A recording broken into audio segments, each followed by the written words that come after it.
نحمده ونصلي على رسوله الكريم أما بعد فأعوذ بالله من الشيطان الرجيم بسم الله الرحمن الرحيم ثم ليقضوا تفثهم وليوفوا نذورهم وليطوفوا بالبيت العتيق ذلك ومن يعظم حرمات الله فهو خير له عند ربه وأحلت لكم الأنعام إلا ما يتلى عليكم فاجتنبوا الرجس من الأوثان واجتنبوا قول الزور سورة الحج کا درس چل رہا ہے۔ اسی صورت کی آیت نمبر 29 اور 30 تلاوت کی گئی۔ گزشتہ آیتوں کے اندر اللہ رب العزت نے حضرت ابراہیم علیہ السلام کو بیت اللہ شریف بنانے کا حکم دیا۔ حضرت ابراہیم علیہ السلام ان کے بیٹے اسماعیل علیہ السلام نے گھر بنایا، تعمیر کی، اور بنانے کے بعد اللہ رب العزت نے حکم دیا کہ آواز لگاؤ کہ یہاں پہ لوگ پہنچیں۔ حضرت ابراہیم علیہ السلام نے آواز لگائی، اللہ رب العزت نے تمام لوگوں کو آواز پہنچائی، اور پھر اللہ کا حکم تھا، آج تک وہی چلا ہوا آ رہا ہے کہ اللہ رب العزت نے فرمایا کہ بیت اللہ کی طرف لوگ آئیں گے پیدل، کہ گاڑیاں سواریاں نہیں ہوں گی لیکن پیدل یہاں پہنچیں گے، اور کچھ کے پاس سواریاں ہوگی لیکن پہلے دور کی جو سواریاں کہی کہ دبلی پتلی اونٹنیاں ہوگی اس پر سوار ہوں گے، اور دور دراز سے یہاں پہنچیں گے، اور اس وقت سے آج تک یہی سلسلہ چل رہا ہے۔ پھر اللہ رب العزت نے فرمایا کہ جو بیت اللہ کا حج کرے گا اس کے لیے عمرہ کرے، حج کرے، اس کے لیے بہت سارے منافع ہیں، دنیا کے اندر بھی آخرت کے اندر بھی۔ اور دنیا کے اندر یہ اصول ہے کہ کوئی شادی وغیرہ کر لے، اس کے لیے خرچہ کر لے، یا کوئی اور معاملہ کچھ کر لے جہاں خرچہ کر لے، تو وہ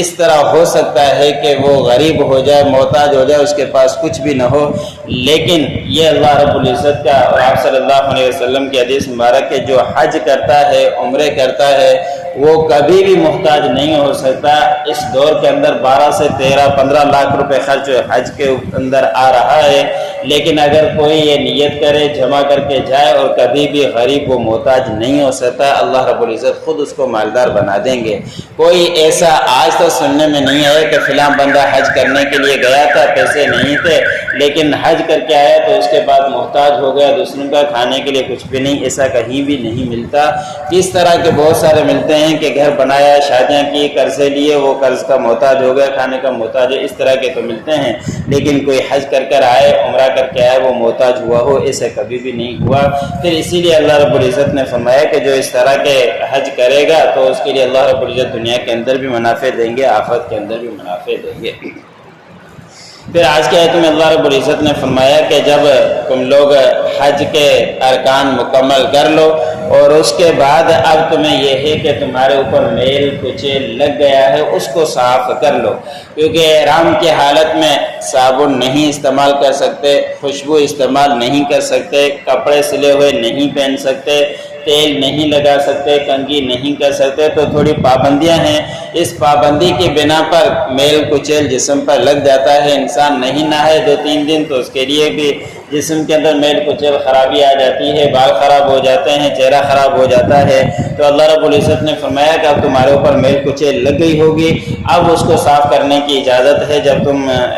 حج کے ارکان مکمل کر لو، اور پھر تم نے کوئی نظر مانی ہو کہ میں حج کروں گا تو اتنا صدقہ خیرات کروں گا، میں حج پہ گیا تو میں اتنے طواف کروں گا، میں حج پر گیا تو فلاں کام کروں گا، اس طرح کے اگر کوئی نظر مانی تھی، منت مانی تھی، تو اس کو بھی پورا کرو۔ اور انسان اس طرح کی منتیں مان لیتا ہے کہ میرا حج کا موقع مل گیا تو میں اتنے نوافل پڑھوں گا، حج کا موقع مل گیا میں اتنے طواف کروں گا، تو یہ منت ہے اور یہ پوری کرنا لازم ہو جایا کرتی ہے۔ اس لیے اللہ رب العزت نے اس کا قرآن پاک کے اندر حکم دیا کہ تم نے جو تمام کام کر لیے، اگر تم نے کوئی اس طرح کی منت مانی تھی، نظر مانی تھی، تو اب اس کو تم پورا کرو۔ اور پھر آخر میں طواف الوداع جس کو کہا جاتا ہے، اس کا بھی حکم دیا کہ جب تم تمام ارکان کر چکے اب پرانے گھر کا طواف کرو۔ عتیقہ مطلب پرانے گھر بھی کہا جاتا ہے کیونکہ سب سے پہلا گھر جو زمین کے اوپر بنا عبادت کے لیے وہ بیت اللہ ہی تھا، اس لیے اس کو پرانا کہا۔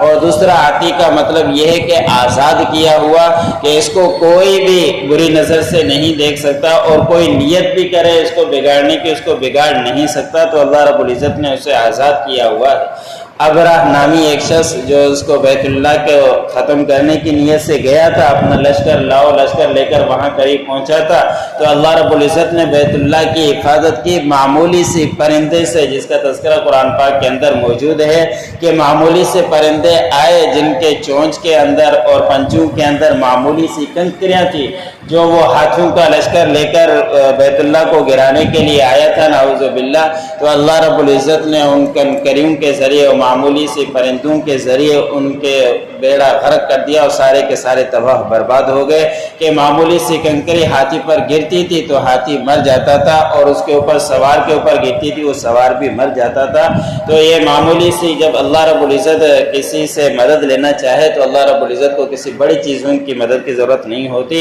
اللہ رب العزت کہہ دے وہ بھی ہو جاتا ہے، لیکن معمولی سے پرندے آئے اور انہوں نے سارے لشکر کو تباہ برباد کر دیا۔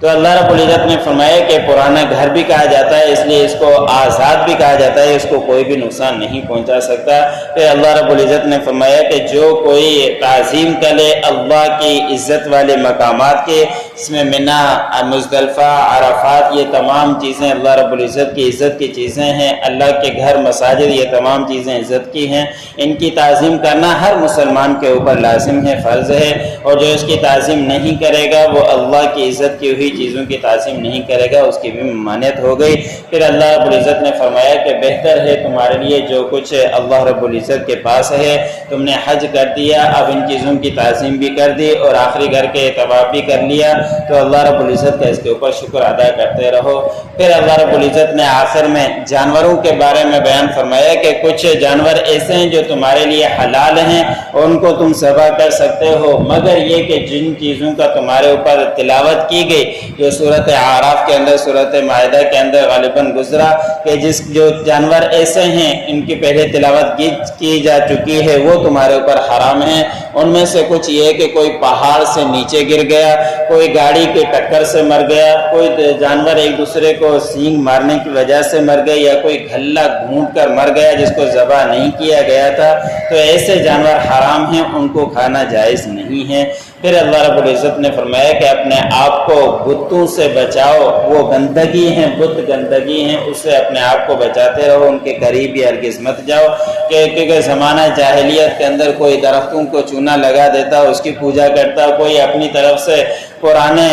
دادا کسی کا انتقال ہو جاتا اس کا مجسمہ بنا کر اس کے سامنے جھک جایا کرتا تھا، تو یہ سارے کے سارے اللہ رب العزت نے فرمایا گندگی ہے، ان چیزوں سے بچتے رہو اپنے آپ کو۔ ایسے ہی جھوٹی گواہی سے بھی اپنے آپ کو بچاؤ، جھوٹ سے بھی بچاؤ۔ اندازہ کریں کہ جھوٹ کتنا برا ہے کہ شرک کے ساتھ جھوٹ کو برابر قرار دیا اللہ رب العزت نے، کہ بتوں کی پوجا سے بھی بچو، وہ گندگی ہے، اور جھوٹی بات سے بھی بچو، وہ بھی گندگی ہے، جھوٹی گواہی سے بھی اپنے آپ کو بچاؤ۔ جھوٹ ہرگز مت بولا کرو، کیونکہ انسان جب ایک جھوٹ بولتا ہے اس کو چھپانے کے لیے پھر اس کو 10 جھوٹ بولنے پڑتے ہیں، تو جھوٹ کے معاملے کے اندر بھی احتیاط کرنی چاہیے۔ ثم ليقضوا تفثهم، پھر تم دور کرو اپنے سے میل کچیل، وَلْيُوفُوا نُذُورَهُمْ، اور پورا کرو تم اپنی نذروں کو، وَلْيَطَّوَّفُوا بِالْبَيْتِ الْعَتِيقِ، اور طواف کرو پرانے گھر کا، آزاد کیے ہوئے گھر کا۔ ذَلِكَ وَمَنْ يُعَظِّمْ حُرُمَاتِ اللَّهِ، اور یہ تمام چیزیں اللہ رب العزت کی عزت کی ہوئی ہیں، ان کی تعظیم کیجئے۔ فَهُوَ خَيْرٌ لَهُ عِنْدَ رَبِّهِ، پس وہ بہتر ہے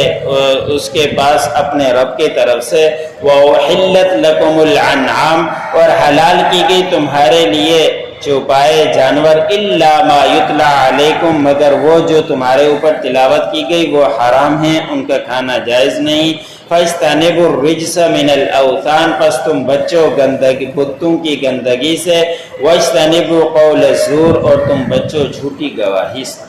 جو پڑھا سنا اللہ مجھے